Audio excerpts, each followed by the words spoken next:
Esses dois louvores que foram louvados aqui esta noite, o primeiro me fez lembrar de um amigo que nós crescemos praticamente junto. Eu me converti primeiro que ele, após um tempo depois ele se converteu. Só que ele fez praticamente o que o louvor fala, ele tentou ganhar o mundo e esqueceu da sua própria alma.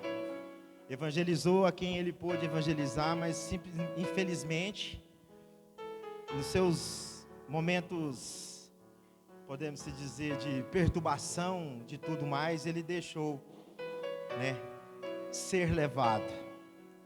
E esse segundo louvor fala algo interessante, que eu peço para que meus amigos verdadeiramente, eles não fiquem com raiva de mim, e não fiquem magoados, mas você perde um filho, parece que os seus amigos são sepultados junto. Eu quero dizer para os meus amigos que às vezes vão ver esse vídeo, nós moramos ainda no mesmo lugar. Nós não mudamos de lá. Só o Vitinho que mudou, mas a gente permanece no mesmo lugar. Que é um momento que você acha que você vai ter um apoio, principalmente daqueles que, podemos dizer, que cresceu junto. Que hoje Deus me deu novos amigos, novos irmãos, mas é nesse momento que você se vê só.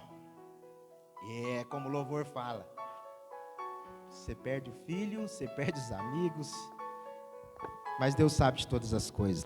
Amém, irmãos? Aleluias. Irmãos, eu aprendi algo com o apóstolo, o pastor Luiz Termine. Eu tinha esse costume, mas algumas vezes eu fazia, outras vezes não, de escrever. Todas as vezes que eu tenho a oportunidade de ministrar, através das minhas orações, da meditação na palavra, hoje eu escrevo tudo que eu leio, tudo que Deus me revela, eu anoto. Há pouco tempo atrás eu fiz um curso com ele, e ele revelou durante o curso que aquele curso que ele estava dando era anotações dele do passado. Eu creio que um dia, uma hora, Deus vai usar em cima daquilo tudo que você anotou. Então eu aconselho os irmãos a anotarem tudo. Anotem tudo. Vai meditar na palavra, anotem tudo, não deixa nada passar. E algumas coisas que eu tenho anotado, que a gente tem percebido no dia a dia, que a missão da igreja, a preparação para o estabelecimento final do reino de Deus, ele tem sido, podemos dizer, adulterado. Ele não tem sido feito da forma que a palavra instrui a ser feito. E eu anotei aqui algumas coisas onde fala que a missão da igreja é preparar um caminho para o estabelecimento final do reino de Deus na terra. Seu propósito é, primeiramente, desenvolver na vida dos homens atributos cristãos. E, em segundo lugar, transformar a sociedade para que o mundo se torne um lugar melhor e mais pacífico para viver, mas sem esquecer que a palavra fala que nós teríamos aflições, mas que porém temos bom ânimo. A palavra que foi lida aqui na abertura do culto fala algo interessante, que vai muito de encontro com aquilo que a gente falamos semana passada, que muitos vêm para a igreja, vêm para Cristo para se sentir bem. Mas a palavra no livro de Hebreus, no capítulo 11, a qual o cooperador Guilherme leu aqui, fala claramente que Moisés deixou, podemos dizer, as suas regalias, deixou de viver no palácio para ser maltratado junto com os judeus. Eu não estou dizendo que nós temos que ser sadomasoquista, é só sofrimento, não. Mas uma grande porcentagem da nossa caminhada sobre essa terra, defendendo, vou usar essa palavra, defendendo a palavra ou proclamando a palavra de Deus, vai ser meio a choros e dores, irmãos. Tanto vai ter choros de alegrias, também vai ter choros de dor e de tristeza. Vai ter sofrimento até a volta de Cristo, isso é inevitável. Mas aqueles que acham que vir para Cristo vão se sentir bem, depende do que ele entende por bem. E continuando aqui, qual foi a ênfase do ensinamento de Cristo quando ele vive entre os homens? A primeira grande proclamação foi: o reino de Deus está próximo. Arrependei-vos, pois o reino de Deus está próximo. O percussor João Batista pregou isso e profetizou a vinda do Senhor. Mostrou a posição que o Senhor desempenharia nesse reino. E o Salvador prestou testemunho disso e pregou o mesmo. João Batista anunciou o reino de Jesus Cristo. Manifestou o reino e a igreja tem o papel da pregação para poder iniciar, para que o reino de Deus possa ser estabelecido sobre essa terra. Mas a pergunta que fica é aquela: o que a igreja tem feito para que o reino de Deus possa ser manifestado? Eu nem vou falar estabelecido, porque ele só vai ser estabelecido na vinda do nosso Senhor Jesus Cristo. Quando ele assumir todo o reinado por completo, aí o reino vai ser estabelecido. Uma das promessas mais alentadoras jamais feita às pessoas que amam servir é que o Senhor deixou ao proferir as seguintes palavras: quando fizestes a um desses meus pequeninos irmãos, a mim fizestes. Aí fica a pergunta, irmãos: o que nós como igreja temos feito aos nossos irmãos, aos pequeninos que a palavra cita? Lá em Mateus 25, no versículo 40. O que nós como igreja temos feito para o estabelecimento ou a manifestação do reino de Deus? No livro de João, no capítulo 4, para a gente entrar na palavra aqui, lá fala da mulher samaritana, aonde eu sempre enfatizo, a primeira missionária que a Bíblia cita. Aquela mulher, ela tinha vários defeitos, carregava vários, podemos dizer, ou pecados, da forma que você queira entender. Mas ela teve algo interessante que eu acho que é o que nós deveríamos ter nos dias de hoje. A igreja hoje, os irmãos, a maioria das pessoas hoje, elas andam atrás de manifestações. Ela anda atrás de profecias, esquece que a palavra do Senhor, quando ela é proclamada, ela é a principal profecia que nós podemos ter sobre nossas vidas. E o interessante no livro de João, no capítulo 4, é uma passagem que eu creio que todos conhecem, aonde Jesus Cristo, a palavra cita, e ele já cansado, podemos dizer, encosta até uma mulher aonde está para tirar água.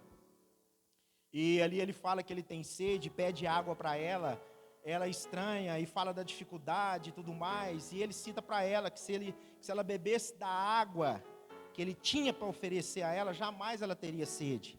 E ela não entende aquilo e fala: não, eu quero beber dessa água para que não seja preciso voltar nesse poço e ficar nesse sofrimento de tirar a água. Mas veja bem, irmãos, o que é uma pessoa, terra, que tem um encontro real com o Salvador, e não é só a questão do encontro, mas que deixa ser levada por ele e se enche da palavra dele. Ele não fala praticamente nada com ela, ele só simplesmente revela o passado da vida dela, ela entende aquele passado, a Bíblia não fala, mas a gente compreende que naquele momento ela entende essa mudança. E o que ela faz do partir do momento que ela tem um encontro com Cristo? Ela volta para o meio do seu povo. Nessa volta para o meio do povo, nós entendemos que essa mulher volta o quê? Transbordante da palavra de Deus. Por que eu falo transbordante? Porque com uma simples palavra, ela entra em Samaria, no vilarejo, e fala: ei, vem cá, que tem um homem ali que revelou o meu passado. Ela simplesmente só fala isso. Todos atentos ao que ela fala, vá até ele, e ali a gente vê a forma que foi o discipulado, a forma que foi o evangelismo no meio daquele povo. E quantos de nós, irmãos, temos encontro com Cristo, temos revelações da palavra dele, mas não somos transbordantes? Mas você sabe por quê? Porque nós não olhamos a simplicidade de Jesus Cristo. Todas as abordações que Jesus Cristo teve, nenhuma delas foi aquela coisa miraculosa. Os sinais seguiram, ele curou, ele transformou, ele ressuscitou, isso tudo. Sim, isso é um caso à parte. Mas se nós pegarmos na palavra, a todos que ele parou e falou, simplesmente dele falar, as pessoas poderiam até naquele instante não ter uma compreensão do que ele estava falando, mas nela queimou algo. Eu entro também em Lucas, no capítulo 24, se não me engano, onde fala daqueles 2 homens que estavam indo para Emaús, os 2 discípulos, 2 líderes, que não entenderam o que Cristo falou durante toda a caminhada, e se perderam porque imaginavam um outro Cristo, se imaginavam um libertador militar nacionalista, era aquilo que eles imaginavam. Mas ali tem algo interessante que eu acho que nós temos que ter essa percepção durante a nossa caminhada. Se a palavra de Deus, se ela não arder em nosso coração, irmão, aí eu vou falar para vocês, aí complicou. Se a palavra que nós ouvimos, ela não arder em nosso coração, há perigo. Aqueles homens, a gente pode chamar eles de tudo quanto é coisas, mas eles, durante a caminhada deles, mesmo eles tendo uma outra visão de quem era Cristo, esperando um outro Cristo, podemos dizer, um outro Messias, com uma outra atitude, ou com um fuzil, ou com algo desse tipo, que ia destruir o reinado de Roma e eles seriam libertos. Mas nós não podemos negar que eles falaram que o coração deles ardeu enquanto Cristo falava. E se hoje, irmãos, o nosso coração não arde quando nós ouvimos a palavra, eu não estou falando ouvir o homem, mas quando o nosso coração não arde, quando nós não ouvimos a palavra, algo está errado entre nós, irmãos. É algo que nós devemos parar, fazer uma reflexão da nossa caminhada, e fazer da forma que o Terra falou aqui um dia, com o testemunho dele. Me joga para fora, Senhor. Se o Senhor não me quer assim, o Senhor me tira. Mas é aí que está o negócio, Terra. É difícil. É difícil a gente ter essa coragem de chegar diante de Deus e falar e pronunciar para Ele dessa forma. Eu passei por um episódio há 16, quase 17 anos atrás, onde dentro do hospital escola, uma crente assembleiana, não falo isso no sentido pejorativo não, porque ela era assembleiana, e ela virou para mim e falou para mim assim, chega para Deus e fala para Ele que se for para o seu filho sofrer, que Ele leve ele agora e evita o sofrimento. Eu olhei bem nos olhos dela assim, não falei nada, mas eu pensei, mas espera aí, ele está lutando para viver, e eu vou chegar diante de Deus e vou falar isso para Deus, mas não vou falar nada. E o que eu fiz? Fui lá para uma santa que tem lá dentro, lá e sentei lá e fui clamar a ela, para que ela revertesse a situação dele. Mas aquilo que ela falou queimou tanto no meu coração, que na madrugada eu cheguei ao ponto de falar com Deus e pensei, eu já não tenho mais nada a perder. As palavras que nós estamos ouvindo de médicos são só as piores possíveis que existem. E se até agora eu estou com isso na minha mente e está no meu coração, é porque tem algo. Eu não conhecia a Deus, mas naquele momento eu fiz o que aquela mulher falou. Então, irmãos, vai ter um momento da nossa vida que nós vamos ter um tete-a-tete com Deus, que é aquele ditado, ou vai ou racha. Ou vai agora ou não vai mais e acaba tudo por aqui. Mas tá difícil, nós temos essa atitude, mas é necessário, irmãos, porque como eu disse, o reino precisa ser proclamado, a mensagem precisa ser proclamada, aleluia. Livro de Mateus, capítulo 11,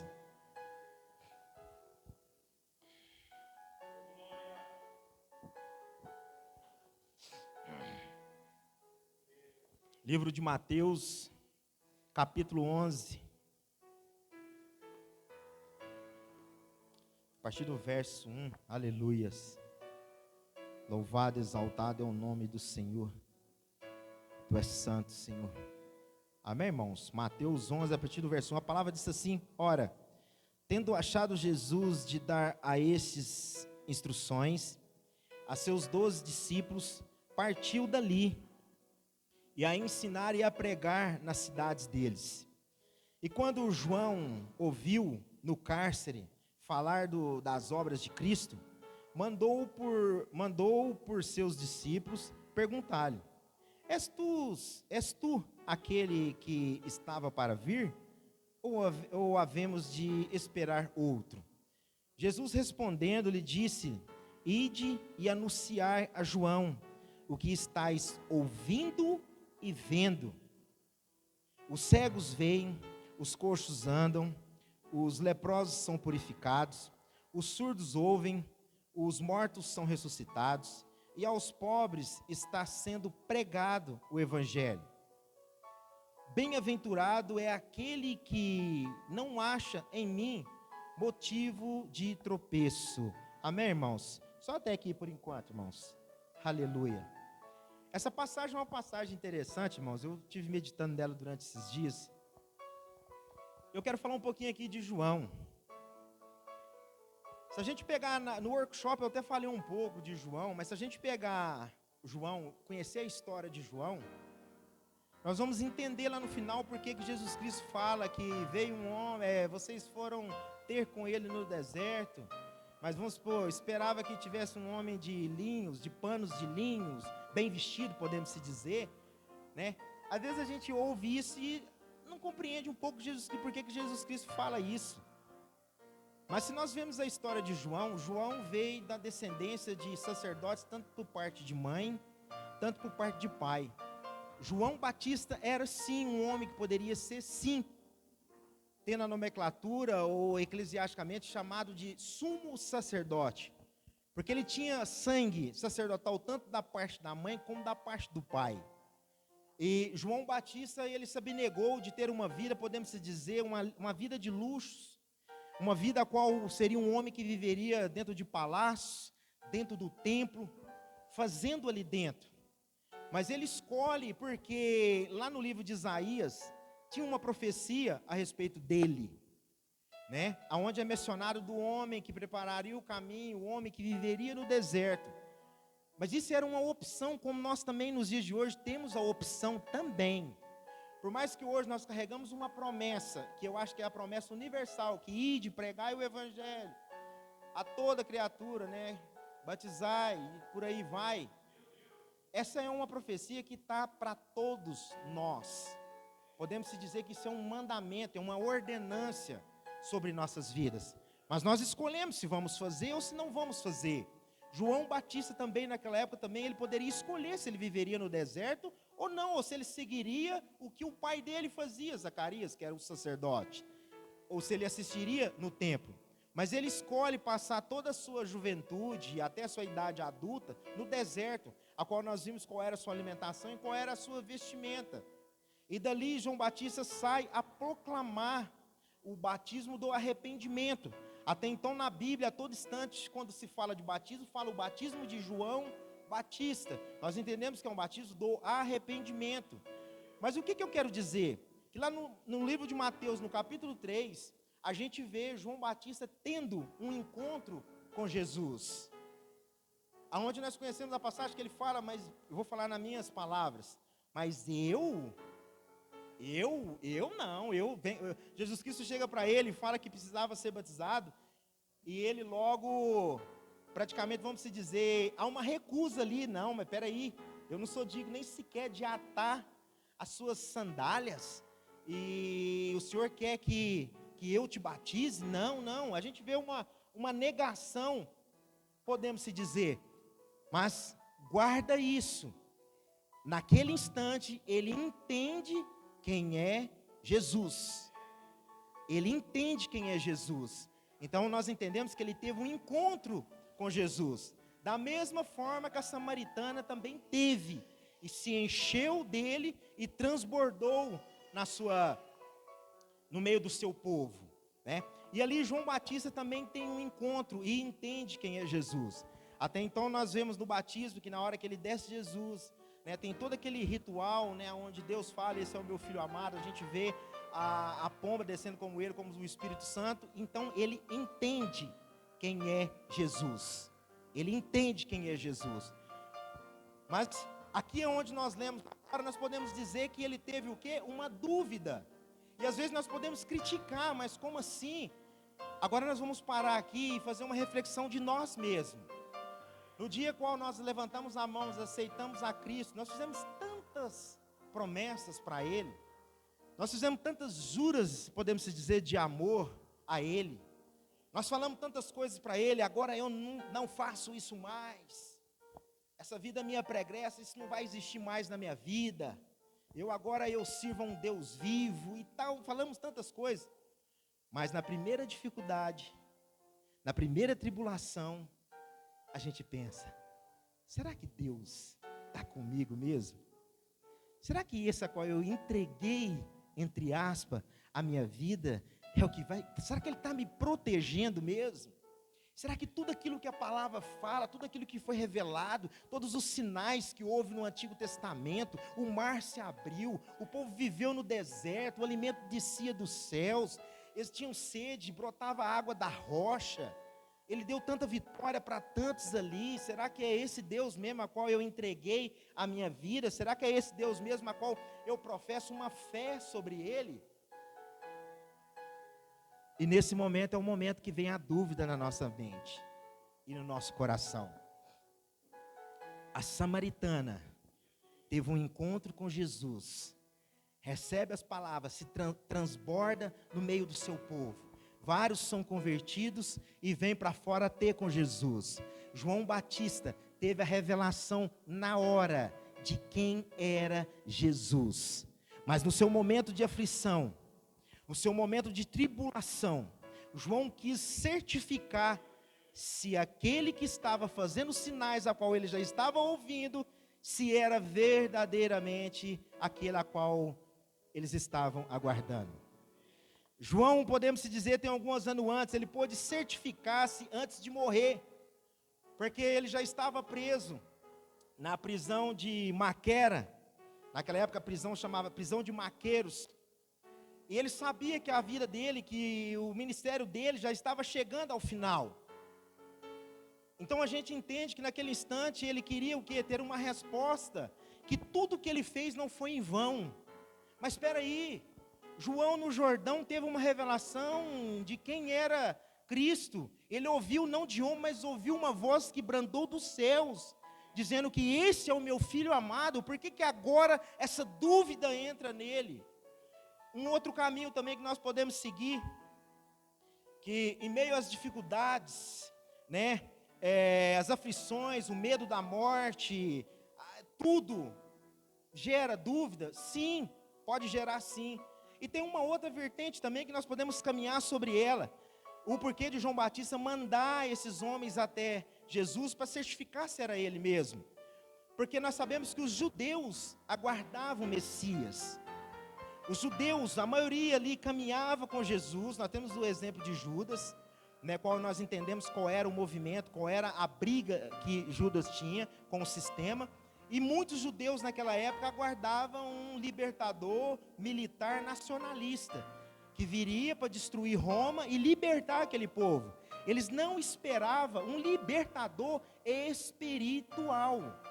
Esperavam um homem que ia libertar eles fisicamente. E podemos entender que João naquele momento, isso pode entrar uma dúvida nele de pensar, não, peraí, vai lá, certifica lá se é ele mesmo, ou se ainda virá um Messias, um libertador militar, a qual o povo esperava e o povo clamava. Mas espera aí, gente, João teve uma revelação dos céus, aquela mesma terra que Pedro teve, mas com atitudes diferentes. Mas João teve uma revelação, João ouviu uma voz do céu brandando, mas naquele momento ele teve dúvida. Nós sabemos qual foi o final de João, mas agora o que fica para nós, irmãos? Em qual caminho será que nós estamos caminhando? Em qual vertente que hoje, realmente, nós como igreja estamos caminhando? Naquele período ruim, a qual seja uma doença, que seja uma notícia ruim, seja financeira, que seja o que for, que bate na porta, na sua porta, em qual caminho nós como igreja estamos andando? Você já parou para pensar? Você tem uma revelação dos céus, Você teve um encontro com Cristo. Mas será que as nossas atitudes hoje perante a Ele é de manifestar verdadeiramente o reino de Deus sobre essa terra? Será que a manifestação nossa hoje como cristãos é de manifestar o reino de Deus sobre essa terra? Ele deixou algo ali. Quando fizeres aos meus, fizeres o quê? Dá o quê? De comer, o alimento, a vestimenta, a visita num leito de enfermidade, a visita também quando estiver preso ou quando estiver doente. Quando fizer isso, fareis também a mim. E aí, irmãos? Será que verdadeiramente nós estamos manifestando o reino de Deus? A samaritana, eu volto lá na samaritana novamente. A dificuldade nossa hoje, igreja, é quando nós nos deparamos com o nosso passado. A dificuldade nossa hoje é quando nós nos deparamos com o nosso verdadeiro, com a nossa pessoa, por causa de problemas. Para solucionar problemas, seja casamento, seja vida financeira, seja o que for. Mas a maioria de nós somos atraídos a Ele dessa forma. E eu falo, sem medo de errar, 99% das pessoas que são atraídas dessa forma, elas se frustram no meio da caminhada e deixam o caminho. Deixa de seguir a Cristo. Porque a promessa, ela não é cumprida no momento a qual eu quero. O meu sonho não é realizado da forma que eu quero. Porque já foi escrito o que eu viveria nessa terra. Porque Ele fala que nos conhecia antes mesmo sequer nós fôssemos formados no ventre. Então nós já temos uma história pronta diante do Senhor. Eu tive essa graça, podemos se dizer, de não ser um desses frustrados, porque no meio do caminho eu tive a curiosidade, posso usar essa palavra, de buscar saber quem era esse Cristo a qual me foi apresentado. E no decorrer da minha caminhada eu pude ver que Ele era muito mais além do que a cura do meu filho. Ele era muito mais além do que a cura. A cura era simplesmente um mero ponto no meio dessa caminhada. E a resposta então é essa, porque hoje o meu filho partiu para morar com Ele e eu ainda permaneço diante do Senhor. E muitos não têm esse privilégio, podemos se dizer, a qual eu tive, de buscar na palavra. Infelizmente hoje nós vivemos numa geração, a qual a própria palavra fala aqui, e eu vou falar uma geração que não lê Bíblia, uma geração que não medita na palavra do Senhor, uma geração que não busca intimidade com o Senhor, uma geração que tem até a vontade de falar, mas fala sem saber o que está falando. Hoje eu tenho a compreensão e o entendimento, irmãos, aonde muitas das vezes eu já falei, não, eu prego, eu falo o que eu vivo. Não, eu não falo o que eu vivo, eu não ministro o que eu vivo, porque o que eu falo é muito santo, é muito maior do que eu, mas eu tento viver o que eu ministro. A nossa dificuldade hoje de entender isso, entre eu e a mensagem, irmãos, há um caminho árduo. Só que essa mensagem ao qual eu ministro, ela vai me gerar dor, ela vai me gerar aflições, ela vai me gerar choro. Você sabe por quê? Porque Deus vai tentar me levar até a mensagem a qual eu ministro. E entre eu e ela há um espaço largo, irmãos. Então o motivo hoje de muito do nosso sofrimento é porque aquilo que nós carregamos é grande demais. E para nós chegarmos até ela, é um caminho árduo, é um caminho distante. Mas que nós vamos chegar sim, mas esse caminho ele vai nos levar, e é o caminho estreito. Vocês entendem isso, igreja?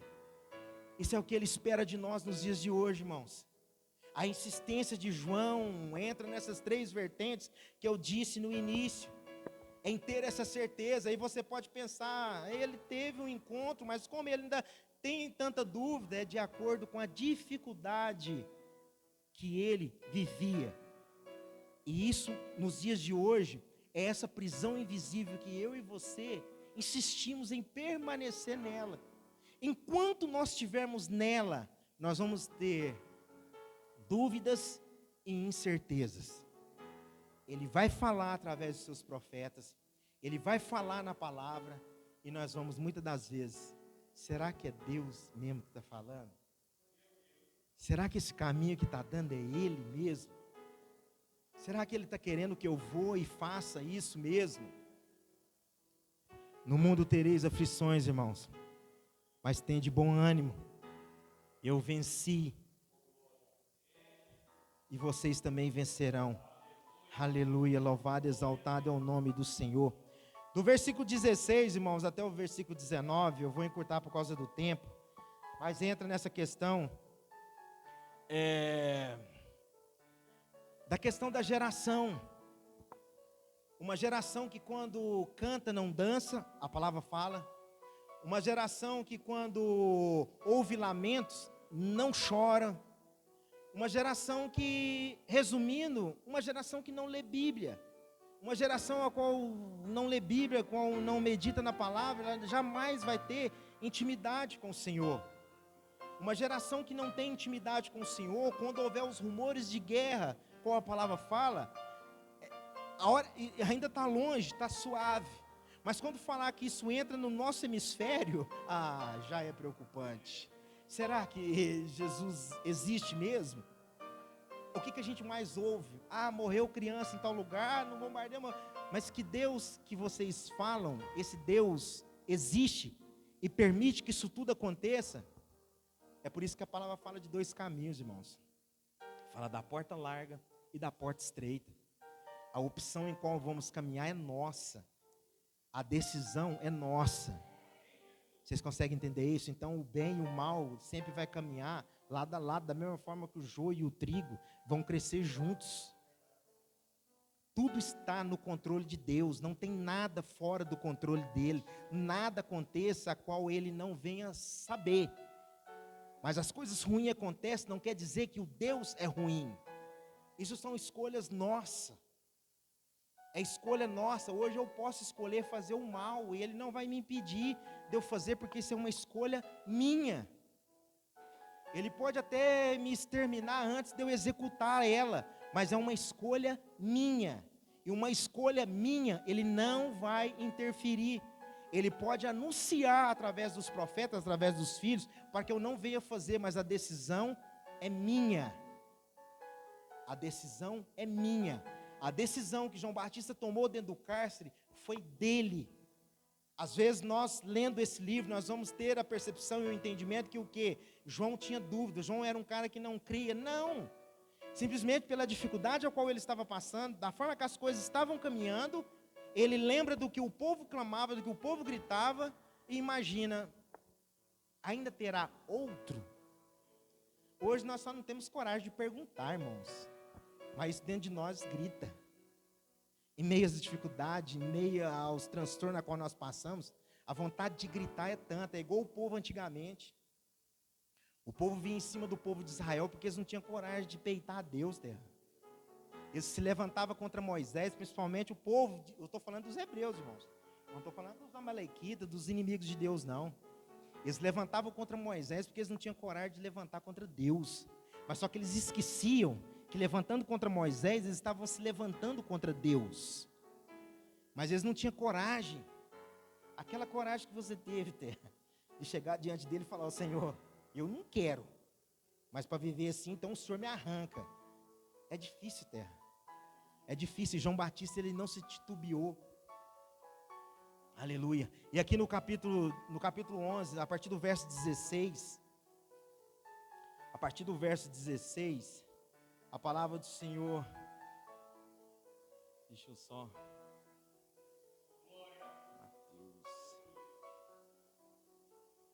Mateus 11:16 fala: mas a quem hei de comparar esta geração? É semelhante à criança que, sentada na praça, gritam aos seus companheiros, dizem: tocamos flauta e vocês não dançam, entoamos lamentações e vocês não pranteiam, ou não choram, ou não entristecem. Pois veio João que não comia e nem bebia, e dizem, e possui um demônio. E veio o Filho do Homem que come e bebe, e dizem, este é um glutão, um bebedor de vinho, amigo de publicanos e pecadores. Contudo, a sabedoria é justificada por suas obras. Aqui, irmãos, é essa geração.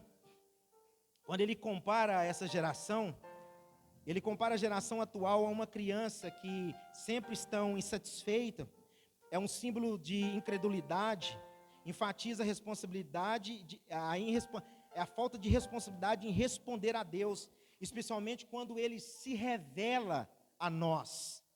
Essa é a comparação que ele faz, Terra. Trata como, quando fala de criança, não está falando da questão, a gente sabe que é inocente, não, mas põe aquela que algumas estão sempre insatisfeitas. Olha de que forma que nós somos comparados, Terra. Olha a forma que Deus nos vê nos dias de hoje, irmãos. No versículo 20 ao 24, que fala... Versículo 20 fala: então começou a reprovar as cidades nas quais mais milagres foram realizados, por não terem se arrependido, dizendo: ai de vós, Corazim, e ai de vocês, Betsaida, pois se em Tiro e em Sidom os milagres que vocês tivessem sido realizados, há muitos teriam se arrependido, vestindo-se de pano de saco e cobrindo de cinzas. Vocês entenderam isso, irmãos? Se nós pegarmos o Antigo Testamento, a saída do povo do Egito, quando eles saem para adorar a Deus, passa aquela temporada no deserto, a primeira parte, quando eles saem, que Faraó vem atrás deles, ali é algo extraordinário, sobrenatural que acontece diante daquele povo. Aonde jamais era para aqueles povos terem dúvida do que Deus estava fazendo em prol deles. Eles praticamente venceram uma guerra sem colocar a mão numa espada, sem pegar nenhuma arma, eles venceram o Faraó. Quando o mar se abre diante deles, você quer maior sinal do que esse, Terra? Você quer maior sinal que esse povo teve do mar se abrir e eles passarem a seco? E quando eles passam, olha para trás, vê o mar se fechando e todo o exército dos egípcios sendo destruído. E não para por aí. Maná descendo dos céus, água brotando da rocha. Olha quantos sinais. Nós pegamos lá, nós vamos ver no Antigo Testamento também, as muralhas de Jericó caindo. Nós vamos ver o Jordão também, no seu momento que ele transbordava, no seu momento de enchente mesmo, de grande repercussão de chuva. Nós vamos ver aquele rio se abrindo e eles também passando a seco, Terra. Isso aqui é maior sinais de milagres que esse povo tiveram. Aí nós pula para o Novo Testamento, o pós-Cristo, não, o Cristo ainda na terra ainda. Olha a quantidade de sinais que Cristo trouxe. E mesmo assim, muitos não se converteram. Isso me faz entender que o que, irmãos? Se não partir de nós, ouvir a palavra, os sinais não vão nos converter. Ele não vai nos converter. Porque senão todo esse povo era para ter sido convertido. E o próprio Cristo está falando. O próprio Cristo está falando. Irmãos, nós vivemos num tempo hoje, a qual nós não damos um passo, se nós quisermos, sem buscar uma revelação dentro da palavra do Senhor. Nós vivemos num tempo hoje que, se nós fôssemos analisar, nós pelo menos 90% nós poderíamos exterminar de erros perante o nosso Deus. Porque hoje nós temos tudo aqui na palavra dele. A cada passo, a cada vontade, a cada atitude nossa, se nós tivéssemos a vontade, se eu falo a vontade, de sentar e buscar nele, Senhor, é isso. O meu trajeto é isso. O que eu tenho para o dia de hoje, Pai. Se nós tivéssemos essa preocupação em sentar, a partir do momento que nós levantássemos, nós agradecemos a Ele, mas nós simplesmente agradecemos, mas nós não temos aquele tempo, podemos se dizer, o sistema. Mas se nós quisermos, nós conseguimos esse tempo. Diante de todas as nossas atividades, nós buscarmos na palavra. Senhor, o que eu tenho, o que o Senhor tem para mim no dia de hoje? Nós não seríamos pegos de surpresa, irmãos. qualquer coisa que viesse a acontecer conosco, nós já estaríamos cientes daquilo que viria a acontecer. Mas o problema é que nós não temos essa atitude nos dias de hoje. A nossa geração é uma geração diferente. É uma geração que mal agradece Deus pelo dia que está se iniciando. É uma geração que, quando parte para algo decisivo, eu falo profissionalmente, sequer nós apresentamos a Deus para que Ele vá, ou se aquilo é a vontade dEle. Há um tempo atrás, eu recebi uma proposta, a qual eu acreditava que era da parte de Deus.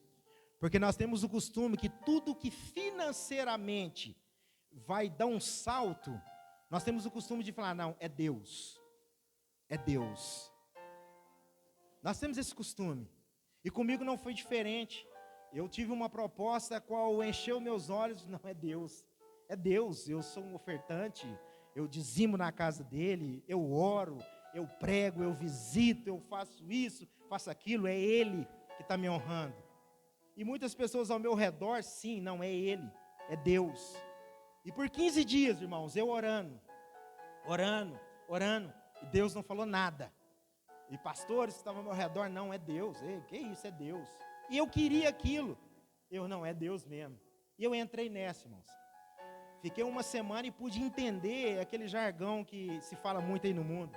Comi o pão que o diabo amassou. E não pude fazer nada. Tive que engolir ele, um pão seco, terra. Ainda sem água sequer para digerir ele, para engolir ele. E Deus no silêncio. Aí entra, por que eu quero dizer isso? Aí entra a prisão de João Batista. Eu me coloquei nessa prisão durante uma semana. Eu me coloquei nessa prisão. E no meu tempo nessa prisão, Deus ficou no silêncio comigo. Eu orava, levantava de madrugada no hotel onde eu estava, orava ao Senhor, pegava a palavra, lia, parecia que eu estava lendo um livro de inglês, não estava entendendo nada. E buscando ao Senhor, buscando a Ele, nada. Estava a mais de 1.500 quilômetros da minha casa.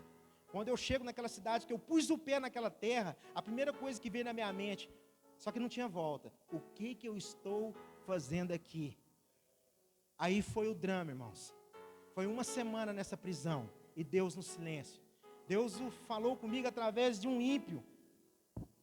E dali adiante, a atitude a qual eu tive, a decisão a qual eu tomei, foi por minha conta. Ele me mostrou o que eu deveria fazer. Mas antes de me mostrar o que eu deveria fazer, ele me levou no livro de Neemias, no capítulo 9. Quando Neemias sobe num palanque e começa a falar com o povo que vivia murmurando, que vivia reclamando da vida. E Neemias começa a falar, ei, no deserto a roupa crescia no corpo de vocês. No deserto vocês andavam e os pés não inchavam. No deserto vocês tinham fome, o maná descia. Vocês tinham sede, a água brotava da rocha. Vocês conseguem isso, irmão? Essa foi a revelação que Deus me deu na palavra. Naquele momento eu pude compreender que a decisão foi tomada por mim. A vontade foi minha. Então as consequências também seriam minhas. Ele me mostrou o caminho. Agora você vai caminhar nele e você vai resolver. Eu naquele momento, sério, irmãos, eu vi Deus se retirando e ficando ao meu lado. Agora é você. Você não quis? Não me perguntou, mas eu não me respondi. Me perguntou, não esperou a resposta. Agora é você. Da mesma forma, eu tive dúvida. Da mesma forma. Só que a minha diferença com João Batista é que João Batista enviou até ele. Mas eu também enviei, terra. Porque eu fui procurar orientação. Mas eu procurei do homem, irmãos. Não estou diminuindo ninguém não, terra. Quando nós temos dúvida, nós temos que procurar sim os nossos líderes, os nossos irmãos na fé, sentar com eles, conversar, passar a situação para eles, para que nós venhamos orar e que Deus venha dar a resposta. Mas o principal, Randy, eu não procurei, que era Deus. O principal eu não procurei, eu não quis ouvir ele, eu quis ouvir do outro. Vocês entendem, irmãos? E hoje, igreja, nós temos que fazer uma autoanálise. para a gente finalizar, uma autoanálise da nossa história, da nossa caminhada até os dias de hoje. O capítulo se conclui com um dos convites mais ternos de Jesus, que declara, lá no verso 28, vinde a mim, todos que estáis cansados, sobrecarregados, e vos aliviarei. E o 29 fala, né, que o meu fardo é leve, é suave, né, que ele vai trocar. O problema é que nós chegamos até ele, fazemos essa troca só momentâneo. É só naquele momento de aliviar. Quando alivia aquela dor, alivia aquele peso, nós já se achamos autossuficiente. Não, agora Deus, pode deixar que daqui para frente eu assumo. Aqui para frente agora eu assumo. E ele ainda vai continuar lá ainda, com as mãos estendidas, aguardando o nosso novo retorno para fazer essa troca do fardo. Irmãos, João Batista preparou o percurso. Jesus Cristo, João Batista preparou e anunciou. Jesus Cristo veio, anuncia e começa a manifestação do reino. O reino será estabelecido na volta do nosso Senhor Jesus Cristo, através do nosso Deus. O nosso papel hoje é dar continuidade nessa manifestação do reino do Senhor. O reino dos céus precisa se chocar com a nossa atualidade. Quando há esse choque, é aquelas curas, aqueles sinais que nós vemos ser manifesto. Mas para que isso aconteça, eu e você, nós precisamos sair dessa prisão invisível. Essa prisão invisível que eu falo não é preso em nada, mas a nossa mente presa na incerteza. Nós precisamos sair dessa incerteza e ter a convicção e a certeza que ele disse: ide, vai, pregue, anuncie, coloque as mãos sobre os enfermos, profetize cura sobre eles, liberta o do cativo. Essa é a ordenança universal da palavra sobre nossas vidas. O reino precisa ser manifestado. Romanos 8, a partir do versículo 16, fala: há uma ardente expectativa, a terra aguarda como uma ardente expectativa a revelação dos filhos de Deus, a manifestação do reino dos céus. Ela aguarda. Amém, irmãos? Fique de pé por um instante. Aleluia. Aleluia. Eu quero fazer uma oração e a gente já vai dar continuidade adorando ao Senhor. Mas nós precisamos, como está lá em João no capítulo 4, render a Ele uma adoração genuína, uma adoração verdadeira, porque Ele diz que Ele está à procura daqueles que o adoram em espírito e em verdade. Nós temos um momento agora que nós vamos orar. Se ainda tem algo ainda que te prende, que a tua mente ainda não está ligada nele, peça para que o Espírito Santo agora desliga isso agora, irmãos, para que nós possamos render uma adoração verdadeira ao Senhor, cultuar ao Senhor, cultuar a Ele, adorar somente a Ele. Amém? Feche teus olhos. Pai, em nome do Senhor Jesus Cristo, Pai, eu quero pedir ao Senhor nesse momento, Pai, porque nós sabemos, Pai, através da Tua palavra, que o Senhor é o nosso libertador, Senhor. Que o Senhor, Pai, na cruz do Calvário, o Senhor deu a sua vida em pró da nossa, Senhor.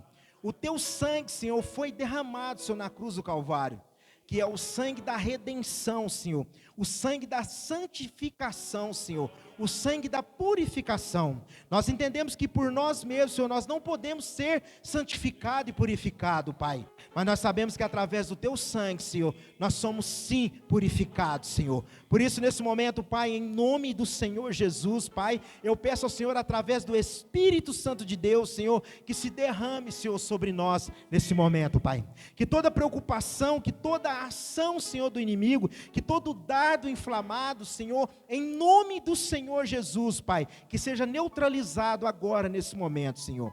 Em nome do Senhor Jesus, Pai. Que o Espírito Santo de Deus, Senhor, Ele ocupe o espaço, Senhor, em nosso coração, Senhor, nesse momento, Pai. Para que nós possamos render, Senhor, uma adoração real e verdadeira ao Senhor, Pai. Para que a nossa adoração, Senhor, possa chegar ao Teu Senhor. Para que os nossos glória e aleluia, Senhor, possa chegar ao Teu Senhor, Pai. Para que do céu, Senhor, possa descer poder, Senhor, sobre nós. Que nessa noite, Senhor, nós possamos ser impactados, Senhor, com a Tua graça, Senhor, e com o Teu poder, Pai. Por isso, nesse momento, Senhor, receba, Pai, a nossa adoração, Senhor, em nome do Senhor Jesus. Amém, irmãos?